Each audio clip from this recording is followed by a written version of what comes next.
జై శ్రీరామ్. అందరికీ నమస్కారం అండి. హే గొర్రెస్, హాయ్.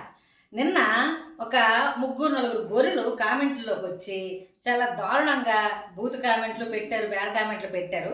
తర్వాత వీళ్ళ బాధ ఏంటంటే, నేను యూట్యూబ్ మా క్రైస్తవులు కనిపెట్టారు, నువ్వు యూట్యూబ్ నుంచి బయటకు వెళ్ళిపో, నీ ఛానల్ని లేపేస్తాం. ఆల్రెడీ ఇన్స్టాగ్రామ్ ఐడి లేపేశారు, నన్ను అవసరమైతే నన్ను కూడా లేపేస్తారు వీళ్ళు. కాకపోతే ఈ చట్టం ఇవన్నీ ఉన్నాయి కదా, వీళ్ళు గొడ్డ అనమాట. అయితే మీరు లేపిన మాకు వచ్చిన నష్టం ఎట్లేదు. అయితే యూట్యూబ్ మా క్రైస్తవులు కనిపెట్టారు, సెల్ మా క్రైస్తవులు కనిపెట్టారు, నువ్వు యూట్యూబ్లోంచి బయటికి వెళ్ళిపో, ఇది వాడే హక్కు నీకు లేదు అంటున్నారు కదా. క్రైస్తవులా? ఎవరు క్రైస్తవులు? మీరు క్రైస్తవులా? మీరు ఒరిజినల్ క్రైస్తవులు కాదు కదా. మీరు బియ్యం మూట కోసం మతం మారిపోయే బ్యాచ్ కదా. మీరు క్రైస్తవులు అని చెప్పుకోన్నారు, వాళ్ళకి పరువు తక్కువ. ఎవరికి? ఒరిజినల్ క్రైస్తవులకి, ఒరిజినల్ క్రిస్టియన్స్కి వాళ్ళకి పరువు తక్కువ. మీరు అలా చెప్పుకోకండి, వాళ్ళు సిగ్గుపడిపోతారు. అర్థమైందా? భీమ్ మోట బ్యాచ్ మీరు. అయితే మా క్రైస్తవులు కనిపెట్టారు అంటున్నారు కదా. మీరు కాదు, వాళ్ళు క్రైస్తవులు. నిజమే, క్రైస్తవులే కనిపెట్టారు, ఒప్పుకుంటున్నాం. అసలు సున్నా ఎవరు కనిపెట్టారు? సున్నా లేకపోతే ఎలాంటి ఇన్వెన్షన్స్ కూడా అవ్వవు కదా, జరగవు కదా. సున్నా ఎవరు కనిపెట్టారు? మన భారతీయుడు ఆర్యభట్ట. తెలుసా మీకు? మీకు తెలియదులే, మీకు ఎప్పుడు స్కూల్ మొహం చూస్తే కదా. సున్నా కనిపెట్టింది ఆర్యభట్ట, మన భారతీయుడు. ఆ సున్నా అనేది లేకపోతే ఎలాంటి ఇన్వెన్షన్స్ కూడా జరగవు. ఇన్వెన్షన్స్ అంటే ఆవిష్కరణ, గొర్రెలు. అర్థమైందా? అది జరగదు. కాబట్టి మన సనాతన ధర్మం యొక్క మూలాలను తీసుకెళ్ళి వాళ్ళు ఏదో కనిపెట్టుకుంటున్నారు. అయితే మీరు ఈ పని మన క్వశ్చన్స్ కూడా అడుగుతారు, మరి మీరేం కనిపెట్టలేదు అని. మేము కనిపెట్టం అలాంటివి. మేము ప్రకృతిని పాడు చేసే ఎలాంటి పనులు కూడా మేము చెయ్యం. అర్థమైందా? ప్రకృతిని కాపాడుకుంటాం. అయితే మరి కనిపెట్టినప్పుడు మీరు ఇలాంటి వస్తువులు, సెల్ ఇవన్నీ ఎందుకు కొనుక్కుంటున్నారు అంటారు. ఈ క్వశ్చన్ కూడా మీకు వస్తుంది. సెల్ ఎందుకు కొనుక్కుంటున్నాం అంటే మీకు తొక్కదేయడానికే కొంటున్నాం. అర్థమైందా? మీరు గొర్రెలు కదా, మీకు చాలా విషయాలు తెలియవు కదా. మరి దీని ద్వారా మేము నలుగురికి చెప్పాలి, మీ అందరికీ. కాబట్టి సెల్ కొనుక్కుంటున్నాం. మా క్రైస్తవులు, మీరు మాత్రం క్రైస్తవులు అనకండి, క్రైస్తవులు సిగ్గుపడతారు. క్రైస్తవులు కనిపెట్టారు, ఓకే. క్రైస్తవులు అసలు క్రిస్టియానిటీ, క్రైస్తవులు అన్నీ మేమే చేస్తామని గొప్పగా చెప్తారు కదా. అసలు ఆ క్రైస్తవం ఎప్పుడు పుట్టింది? ఇప్పుడు దీని గురించి మాట్లాడదాము. ఇంత గొప్పగా చెప్తున్నారు కదా. మీరు గూగుల్లోకి వెళ్ళి ఏదో మొత్తం మీరే మొదటి నుంచి మీరే ఉన్నట్టు చెప్తున్నారు కదా. గూగుల్లోకి వెళ్ళి కొట్టండి, according to Bible how old earth is అని కొట్టండి. 6000 years. 6000 years అంటే భూమి, ఈ బైబుల్ ప్రకారం భూమి ఆవిర్భవించి ఎన్ని సంవత్సరాలు? బైబుల్ ప్రకారం 6000 సంవత్సరాలు. According to Hinduism how old earth is అంటే 4.32 billion years ago. అంటే 432 కోట్ల సంవత్సరాలు అనమాట. అర్థమైందా మీకు? అదనమాట. సనాతన ధర్మం ప్రకారం భూమి పుట్టి 432 కోట్లు. According to science how old earth is అని కొడితే ఏమొస్తుందో తెలుసా? 4.54 billion years ago. అంటే సైన్స్ ప్రకారం భూమి ఆవిర్భవించి 454 కోట్లు. అర్థమైందా? గూగుల్లోకి వెళ్ళి సెర్చ్ చేయండి. అదనమాట. అయితే ఇప్పుడు మామూలుగా హిందూయిజం ప్రకారం భూమి ఆవిర్భవించి ఎన్ని సంవత్సరాలు? 432 కోట్లు. అంటే సైన్స్ ప్రకారం 452 కోట్లు. ఇంచుమించు దగ్గర మ్యాచ్ అయిపోయి ఈ రెండు కూడా. మరి బైబిల్ ప్రకారం భూమి ఆవిర్భవించి ఎన్ని సంవత్సరాలు? 6000 సంవత్సరాల.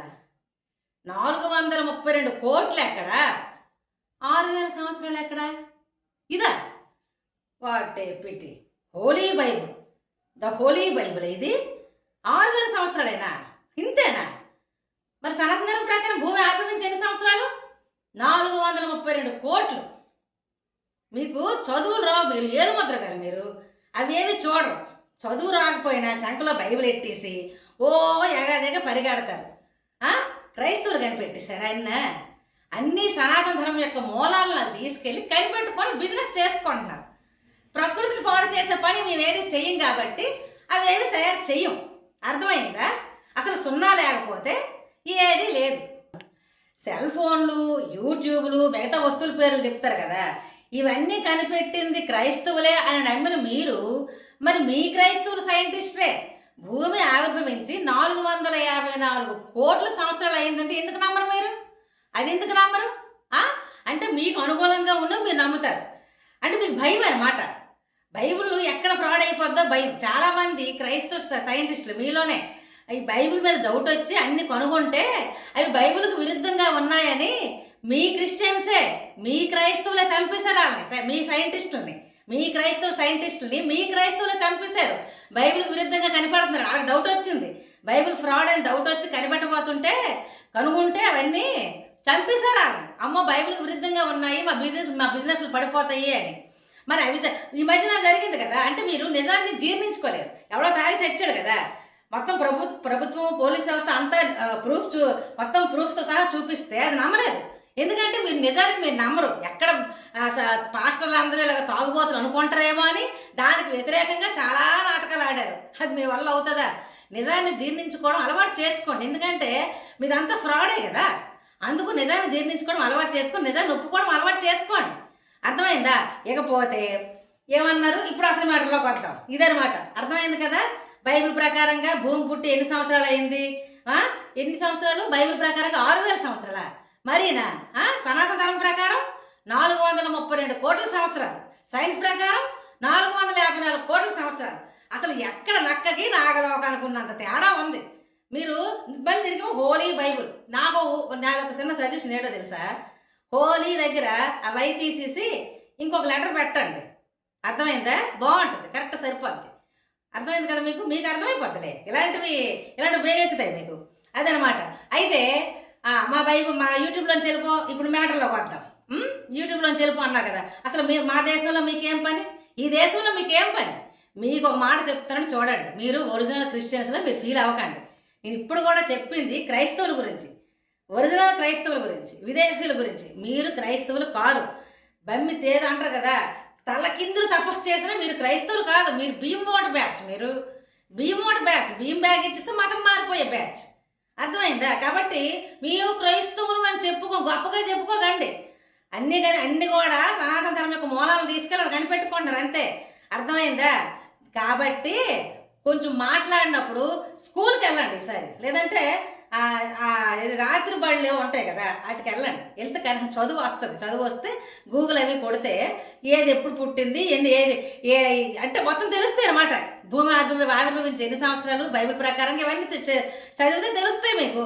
అప్పుడు దాన్ని బట్టి మీరు సంఖ్యలో గుద్దుకుందరు. కానీ అయితే నేను ఎప్పుడైనా సరే మీరు ఒరిజినల్ క్రిస్టియన్స్ అని మాత్రం మీరు ఫీల్ అవ్వకండి. అసలు మీరు క్రిస్టియన్సే కాదు, మీరు ఎక్కడ పుట్టినారు కదా, మీకు విశ్వాసఘాతులు, మీరు దేశ ద్రోహులు కదా. మీరు ఈ దేశంలో పుట్టి ఈ దేశంలో రైతులు పండించిన పంట ఎలా తింటారు మీరు? ఈ దేశంలో ఏం పని మీకు? మీరు పోవచ్చు కదా. మీకు వాళ్ళు రానివ్వరు. వాళ్ళు ఒరిజినల్ క్రిస్టియన్స్ కదా. మిమ్మల్ని చూసి వాళ్ళు అసహించుకుంటారు. మిమ్మల్ని చూస్తేనే వాళ్ళకి అసహ్యం. వాళ్ళు అసలు రానివ్వరు. మీరు పోండి, మీకు వేరే ఎక్కడెక్కడ రానివ్వరు. ఈ దేశంలో మీకు ఏం పని? సిగ్గు లజ్జ లేదా కొంచెం? కాబట్టి మేమే కనిపెట్టాము.